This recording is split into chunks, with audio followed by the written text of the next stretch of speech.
I didn't cry when they told me. Mom's voice was sticky sweet, unnaturally calm. Dad couldn't even look at me. They said my Sweet 16 wasn't cancelled, just postponed, because Emma felt left out.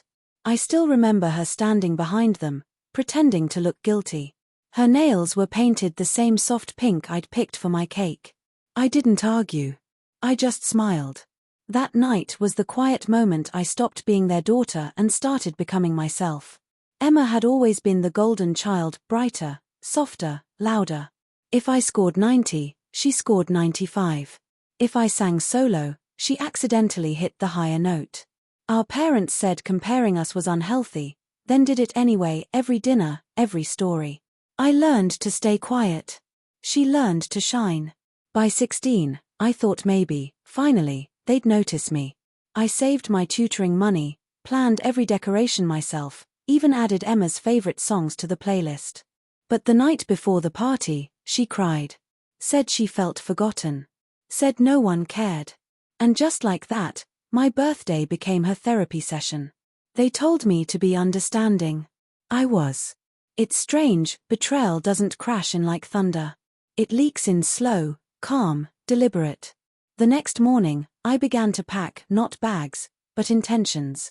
I kept my grades spotless, my voice polite, my face unreadable. Underneath, I was quietly collecting every tool to cut myself free. I applied for scholarships in secret. Started a YouTube channel under a fake name, simple videos, tutorials, crafts, makeup. But I understood algorithms better than anyone thought. Within 6 months, I had sponsors. Within a year, an audience. By 18, I had power. I graduated early. They assumed I'd stay nearby for college. I didn't. When I left, I didn't explain, just a letter. You told me to be understanding. I finally understand. I took a train out of town with one suitcase, one laptop, and one goal. To make my name impossible to overlook. 2 years later, my show premiered, a home renovation competition built on my design, my vision, my effort. They didn't recognize me at first. I'd used my middle name, Lena. The night the first episode aired, my face filled their TV screen. Emma's breakdown went live on social media. She cried, said I'd stolen her life, claimed she'd inspired me. The internet looked closer. They found her old posts mocking my art, her comments calling my hobbies boring, her sneers.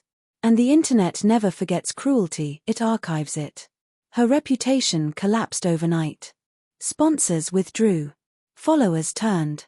Mom called first, voice trembling, that same honeyed tone from years ago.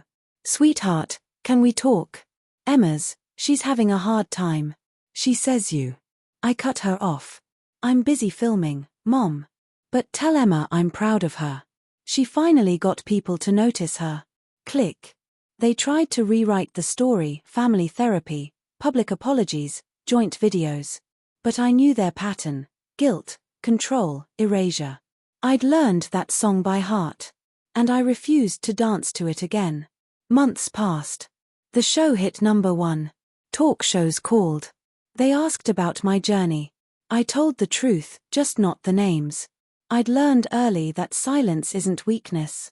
It's strategy, I said once on live TV. The host laughed. The audience clapped. Somewhere, I knew my parents were watching. When Emma checked into a private clinic for stress, tabloids pounced. Estranged sister of rising star, jealousy turned to fame. I didn't respond. I didn't need to. Her collapse wasn't my fault. It was simply her reflection.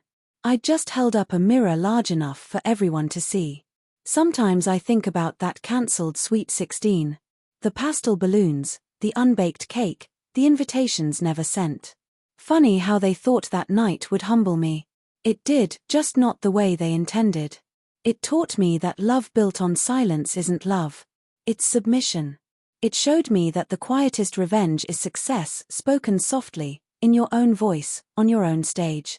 When people ask if I've forgiven them, I always say yes. Forgiveness comes easy when you no longer crave the apology. Because the truth is, they didn't cancel my birthday. They created the woman who replaced the girl who wanted one. And when Emma saw me smiling beneath the studio lights, she finally understood what it feels like to be overlooked. The only difference? I didn't need to cry to be seen. I just stopped asking for permission.